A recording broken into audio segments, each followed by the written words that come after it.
Good morning, may buntag, Jade ug Admar ug sa ato mga tigpaminaw, may buntag kaniyong tanan. Kumusta, Good morning. Senator? Kumusta, Senator? Nasa VMMC ka ba or wala nakaalis ka na diyan? Nandito pa rin ako sa BMMC. Kumusta po? Una sa lahat, ang sitwasyon natin diyan, Senator, lalo na po doon kay Attorney Zulaika at maging doon kay Ma'am Gina. Hindi ko pa sila nasilip, no, ngayong umaga. Kagabi, nasilip ko si Zulaika.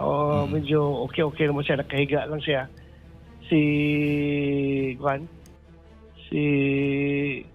Yung isa ay hindi ko nasilip kanina kagabi.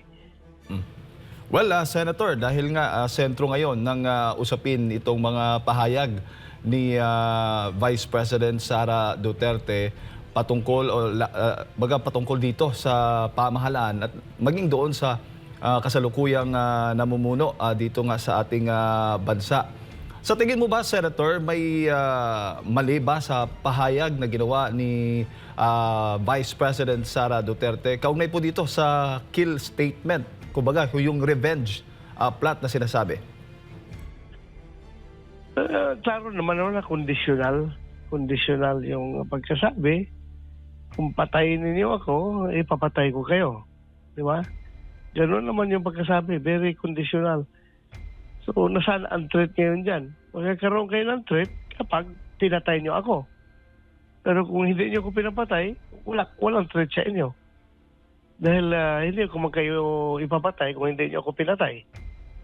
Diba? Ganoon mo lang pagka simpleng pag-analyze sa words na yon. Opo, at yun nga ang narinig din ni VP Sara na matapos yung sabihin niya ito, abay kumilos na, all out nga yung government ngayon against her dahil nga is a national threat, no? At ang presidente mismo ang nababanggit ni VP Sara kabilang ng dalawang personalidad. Pero sa kanyang parte, kay VP Sara Duterte naman, papaano yung kanyang security naman? Wala ho ba siyang security threat? Ayun nga, kaya nga niya nasabi yun dahil nga tungkol doon sa kanyang threat din sa sarili, no? Na meron siyang threat na monitor laban sa kanya, kaya nasabi niya yun. So, dapat imbestigahan din nila yung threat doon sa pangalawang Pangulo para patas din tayo, di ba? Opo, pero sinasabi po ni VP Sara parang wala nang kakampi. Wala na siyang pag-asa dito sa pamahalaan. Well, what do you expect? What do you expect? Wala na talaga. Tayo na lang dito, magkakampi, mga kababayan, mga bahay. Wala tayong maasahan dito. Pero personally, Senator, marami hubang mga attempt na siya'y patayin na ikaw na mismo alam mo, may idea ka, Senator, dito kay Vice President Sara Duterte para sa kaalaman na rin natin mga kababayan? Mayroong mga impormasyon na si paglabasan nung panahon na lalong-lalo na yung pinatanggal yung kanyang security kasi it gave a window of opportunity for that attempt against her life nung tinanggalan siya ng security. So, may mga gano'ng information tayong natanggap, no?